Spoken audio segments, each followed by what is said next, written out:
Samoona kanagaa keekii irraa dhukee kaasaman ture har'allee keessummaan biyya fagoorraati.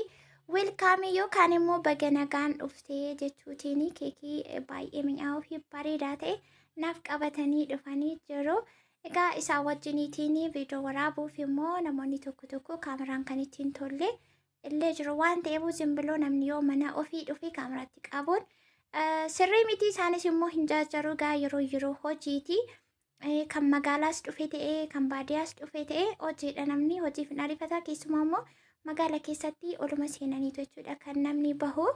Kun oga keekichi kana fakkaata. Akkam jirtu nagaa keessanii baga jiraattan nagaa kataatanii nus nagaa keenya jecha keekii baay'ee bareedaa fi mi'aa ta'e jechuudha. Ani garuu keekii badaa hin jaalladhu waan akka iswiitii naamni kana badaa natti hin tolu. Keekiin kun garuu baay'ee tokko natti mi'aaye. Sifaa'oo jedha akka walumaa muramii maal akka fakkaatu keekichi kunuuma keekii muruuf hin jira.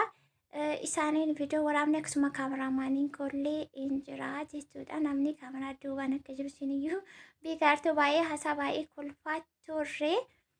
Garummaa kunaas kanatti keekii koo murachuutti jira jechuudha. Kana biratti kuni yaadannoo guddaadha. Isinis ta'e faamilii korra fageenyarra jirtanii warra na bira jirus ta'e baga nagaan galtee yeroo naan jedhanii feelingii akkamiyyuu kaan immoo hagam akka keessa kootti dhaga'amu anatu beekaa. Maaliif turtiin kanaan dura dabarse keessatti carraa kana nan argadha kun anaaf malaa kan jedhu yaada koo keessa hin jiru ture.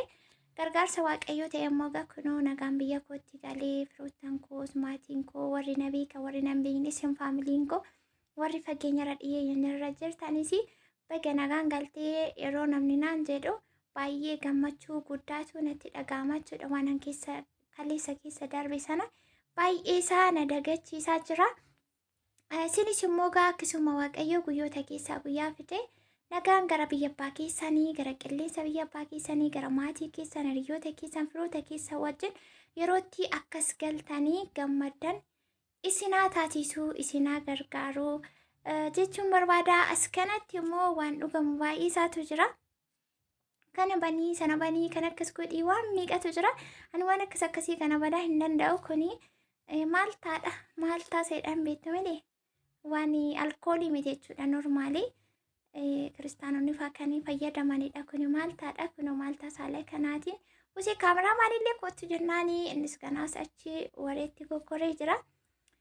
Walumaa gala isaattuu haala kanaanii amma keekii nyaachuu jalqabee jira. Namoota kanagaa keessummoolii kana asumarraatiin teenkiyuu ittiin naaf jedha. Isinillee faamilii koo kana fakkaataa keekii baay'ee mi'aawu.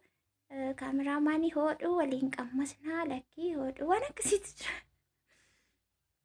Kunoo kana fakkaataa keekii baay'ee namatti tolu. Iswiitis miti baay'ee sukkaarri kan itti baay'atis miti kanarraa xiqqaatis miti jidduu magaleessa. Qabbanaa baay'ee namatti tolu tokko argeetiin dhukkee irraa kaasee jira. Siniinis immoo isin affeeriraa kootaatii hundumti keessan waliin nyaannu kootaatii irratti hirmaadhaa. Sinin jedhaa hunduma keessan gaafa isin galtan anis immoo simannaa gaariin isiniif taasisadheetiin abdii qaba. Inni guddaan waaqayyo hunduma keessan nagaan isinaa galchuu. Keekiin kanaan durallee kan naaf dhufee ture yoo akkasumarratti bakka akka garaa kootti viidiyoo waraabuun nama jataa miti. Maaliif biiziin ta'e bakka qofa kun ta'e keessummaan hin dhufa mukni tokko naarti immoo hin bobaatii waan jedhamu wayitu jira. Anuma ta'eetu biiziin ta'e kunoo bakka kanatti immoo kaameraamaanii koo bileessachuma kaayitii kootti xiqquma qammasii jedhee kunoo dhufee amma kanaa isaaf keekii muruutti waliin nyaachuu waliin dhuguu waliin fataa zanaa jechuutti jirraa jechuudha. Irra deebii jaroota kana keessummoolii kana warra dhufanii na dubbisaa turanii agammaatti hunduma isaanii teenkiyuutti naaf jedhaan immoo isiniin qaba waan ta'eef faamilii kee beekamshaalee hundi keessan akkasumallee viidiyoo kanas laayikii sheerii godha. Yaada qabdan waan isinitti dhaga'amii warri naaf gammaddanis ta'e waan keessan jiru asuma koomentii irratti na beeksisuutii dandeessu. Isiniin viidiyoon galgala kanaaf qabadhee dhufe kana fakkaata.